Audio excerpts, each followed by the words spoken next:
السلام علیکم ورحمۃ اللہ وبرکاتہ۔ مولوی اسلام کا سب سے بڑا دشمن ہوتا ہے، کیونکہ مولوی آپ کو اللہ اور رسول سے نہیں، خود سے جوڑتا۔ وہ اپنے آپ کو جو ہے وہ اسلام سمجھتا، اپنی ذات کو جو ہے وہ اسلام سمجھتا ہے، اور وہ کبھی بھی آپ کو ٹیکسٹ کے قریب آنے نہیں دیتا۔ جو پرائمری ٹیکسٹ ہے اس کے قریب کبھی آنے نہیں دیتا۔ وہ ہمیشہ جو ہے آپ کو گول گول گھماتا رہتا ہے، اور وہ اس طرح سے کرتا ہے کہ آپ اللہ کے سامنے نہیں، اس کے سامنے جو ہے سجدہ کرے۔ سجدہ سے مراد یہ لٹرلی سجدہ بھی ہو سکتا ہے، سجدے سے مراد یہ بھی ہو سکتا ہے کہ آپ ہر بات جو ہے وہ اس سے پوچھ کے کریں۔ اسلام کا یہ مقصد نہیں ہے کہ اسلام آپ کو علماء کے پیچھے لگا دیا ہے کہ آپ جو ہے وہ جو عالم بول رہا ہے وہ آپ کرو، اور اس کے علاوہ جو ہے آپ کچھ مت کرو۔ اسلام کا تو ایکچولی مطلب ہے کہ یہ جو آرتھوڈاکسی ہے، یہ جو بزرگ وغیرہ ہے، اس کے مذہبی جبر سے باہر نکلی، کیونکہ علماء تو سب ریلیجن میں، کرسچینٹی میں بھی ہے، جوڈائزم میں بھی ہے، ہندوازم میں بھی ہے، اور سب اپنے اپنے عالموں کو فالو کر رہے ہیں۔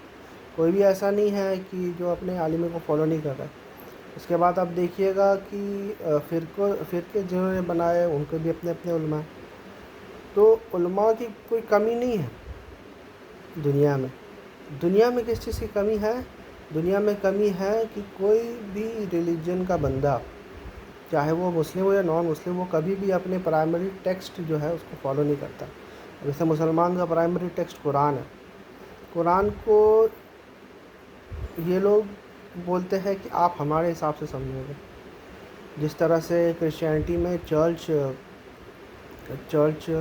جو ہے وہ بائبل کو ایک طرح سے عام لوگوں کے ریت سے بھی جو ہے وہ الگ رکھا تھا، اسی طرح سے یہ لوگ قرآن کو جو ہے عام لوگوں کے ریت سے الگ رکھتے ہیں، جبکہ قرآن جو ہے وہ پورے انسانیت کے لیے، صرف مسلمانوں کے لیے بھی نہیں ہے، پورے انسانیت کے لیے کتاب ہے۔ لیکن یہ لوگ جو ہے یہ بولتے ہیں کہ آپ کو قرآن بھی اگر آپ کو سمجھنا ہے نا تو آپ ہمارے حساب سے جب سمجھو گے، آپ اپنے حساب سے نہیں سمجھ سکتے۔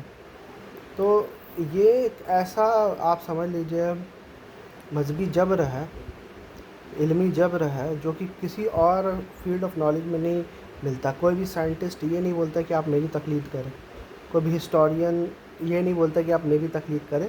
وہ اپنا ریسرچ آپ کے سامنے رکھ دیتا ہے، آپ کو ماننا ہے ماننا، آپ کو نہیں ماننا نہیں مانو، اور ہم لوگ جھک مار کے مانتے ہیں اس کی بات۔ اس لیے مانتے ہیں کیونکہ وہ ایویڈنس کے اوپر بات کرتا ہے۔ وہ یہ نہیں بولتا ہے کہ جسٹ بیکاز وہ اپیل ٹو اتھارٹی نہیں کرتا، just because I am a scientist that's the reason you have to obey me, نہیں، ویسا وہ نہیں کرتا۔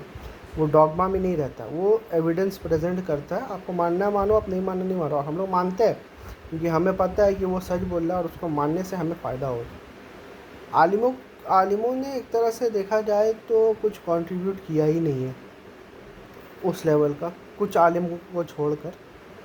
جو زیادہ تر مولوی جو ہے وہ ہمیشہ 200 سال پیچھے رہتے ہیں۔ جیسے کہ مثال کے طور پہ فوٹوگرافی حرام ہے، کیمرہ حرام ہے، کافی حرام ہے، مائک پہ اذان دینا حرام ہے، فوٹو کھنچانا حرام ہے، میوزک حرام ہے، یہ حرام ہے، وہ حرام ہے۔ آپ دیکھیے گا ہر چیز پہ حرمت کا فتویٰ آپ کو مل جائے گا۔ پھر کچھ سال بعد یا ایک ڈیکیڈ بعد جو ہے ان کو سمجھ میں آتا ہے کہ نہیں، تو پھر وہ حرام چیز بھی حلال ہو جاتا ہے۔ تو ہمیں جو ہے اگر اپنا ایمان مضبوط کرنا ہے تو ہمیں اللہ سے ڈائریکٹ تعلقات کرنا پڑے گا۔ یہ نہیں ہے کہ آپ جو ہے دعا اللہ سے ڈائریکٹ مانگ رہے ہیں، اس کے بیچ میں کوئی نہیں ہے، لیکن جب آپ قرآن پڑھ رہے ہیں تو آپ اس کے بیچ میں سلف کو آپ گھسا دے رہے ہیں، آپ تفسیر کو گھسا دے رہے ہیں۔ نہیں، آپ جس طرح سے دعا اللہ سے ڈائریکٹ مانگ رہے ہیں، اس طرح سے آپ کو قرآن بھی خود سے پڑھ کے سمجھنا پڑے گا۔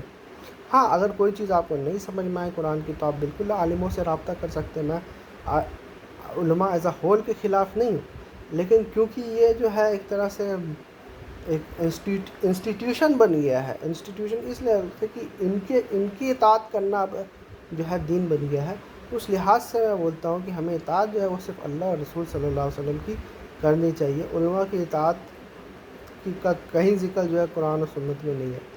ہاں کوئی چیزوں کو سمجھنے کے لیے علماء بہت کام آتے ہیں.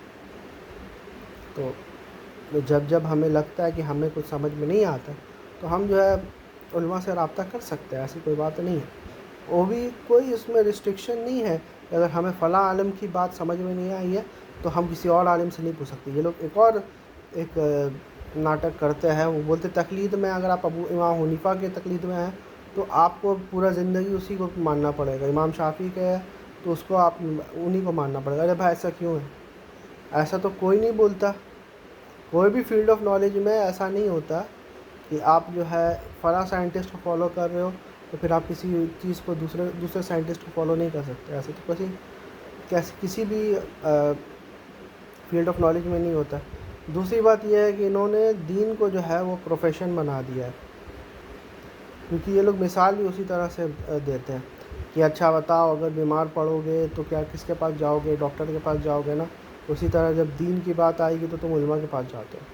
سب سے بڑی بات تو یہ ہے کہ میں روز ڈاکٹر کے پاس نہیں جاتا ہوں. جب میری طبیعت خراب ہوتی ہے تب میں ڈاکٹر کے پاس جاتا ہوں. اسی طرح سے میں جب دین فالو کروں گا تو مجھے علماء کے پاس جانے کی ضرورت نہیں ہے. ہاں جب مجھے کچھ سمجھ میں نہیں آتا میں اپنے پسند کا کوئی بھی عالم جو ہے جو مجھے لگتا ہے کہ یہ قرآن و سنت سے قریب ہے اور مجھے صحیح مشورہ دے سکتا ہے، میں اس سے رابطہ کروں گا. دوسری بات یہ ہے کہ دین تو پروفیشن ہی ہے نا. آپ نے اگزامپل ایک پروفیشن کا دیا ہے. دین تو پروفیشن نہیں ہے نا، دین تو سب کو فالو کرنا ہے.